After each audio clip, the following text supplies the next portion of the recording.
The next award is a very, very important award in OPSEU. It's named after past President Leah Casselman. This year the award goes to Janice Martel from Local 604.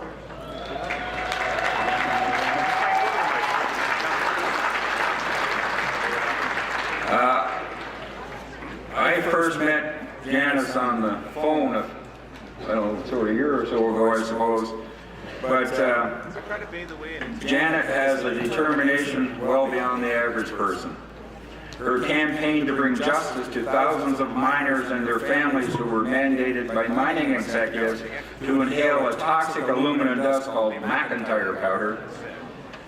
She led this fight to get recognition and justice, seeing firsthand the deterioration of her own father's health because he was forced to inhale the powder has helped her raise awareness about workplace safety.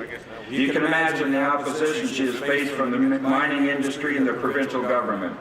In every instance, she continues to soldier on.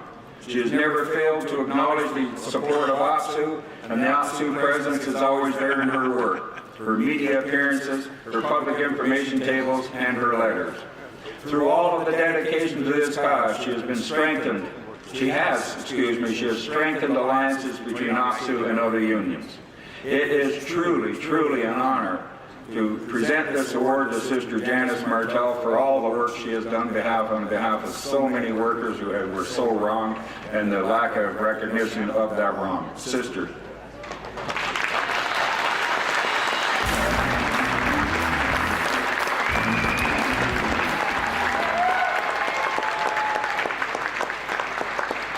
Thank you so much. Just before I start the official speech, my husband's here, and I just wanted to say thank you. You always make everything okay, and this is a really hard fight, and it allows me to do what I do. Thank you. Jeff Arbus, my nominator, is here. Can you stand up? Region 6 Vice President. Jeff is standing with me because he's been standing with me on this from the early stages, and I thank him for his thoughtful listening, helpful suggestions, unwavering support, and for this nomination. I also want to thank Smokey and the Executive Board for this honor and for their vision in recognizing the McIntyre Powder Project as a social justice fight. It's not possible in 2 minutes to explain a calculated injustice that was perpetrated upon tens of thousands of workers employed in the mining industry and factories worldwide for 36 years, from World War II to the end of the 1970s. So here's the Coles Notes version, and you're welcome to read more about it in the In Solidarity magazine. I think page 26 or so, there's a write-up on that. And you can also go to my project website and Facebook page. I've put, the staff has put these cards up on most tables. There should be 1 or 2 cards. This is my dad in his fighting days, about the late 70s, about the time he was sucking in the aluminum dust. And it says, "I am your brother." And I think that this is what, whether you're part of the Steelworkers or part of OPSEU or any other union, we're all brothers and sisters, and we can fight for each other. In the 30s, the gold mining industry faced massive compensation liability costs due to silicosis, a lung disease caused by inhaling silica dust. Mining executives from McIntyre Porcupine Mine in Timmins came up with a solution to this problem: force miners to inhale aluminum dust to coat their lungs on the unproven theory that it would prevent silicosis. Every workday, at the start of every shift, these miners were dosed with airborne aluminum dust as a job requirement. If they refused, you're gone. They sat in sealed rooms, all ventilation was stopped, and a toxic cloud of finely ground, respirable aluminum would be blown out of compressed air valves into their lungs, their bodies, their bloodstreams, and their brains. My dad was one of those miners. He has Parkinson's, and I think that the two are connected. The Workplace Safety and Insurance Board denies any such connection. The WSIB, in fact, developed a policy that officially denies any such connection, making it impossible for the affected miners to succeed in a compensation claim.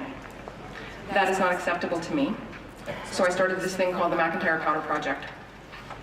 I created a voluntary registry to document health issues in those workers who were exposed to McIntyre powder aluminum dust.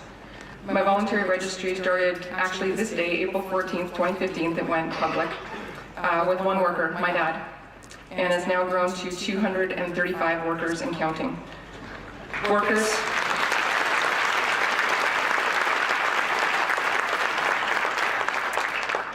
workers who have suffered with and died from neurodegenerative disorders, cancers, respiratory problems, and silicosis, the thing that was supposed to prevent. And I can tell you, in the last year, 4 of the men on my registry have died. One of them is the brother of an OPSEU member who's here, and he died last week. He had Alzheimer's. He had to inhale this stuff as well. And there's 2 more on the registry right now who are dying. The numbers and stories are compelling and they're disturbing, and their voices make it very difficult for the WSIB to continue to ignore. Intake clinics are being held in Timmins on May 11th and 12th, and in Sudbury on October 3rd and 4th to formally document these issues and to push for further studies. And OPSEU's logo is on that. OPSEU has, both regionally and at head office, has sponsored buses to take workers from Elliott Lake to the Sudbury intake clinic so that they wouldn't have those costs. A lot of them are frail, a lot of them can't drive. These mine workers are the fathers and grandfathers of our OPSEU members. They are our friends and neighbors. They have suffered. Their families have suffered. My family has suffered. What happened to them was wrong. What continues to happen to them with the WSIB is wrong. One of the things I like best about being an OPSEU member, and I know that we have our fights and stuff, but really we accomplish a lot more together than we do apart.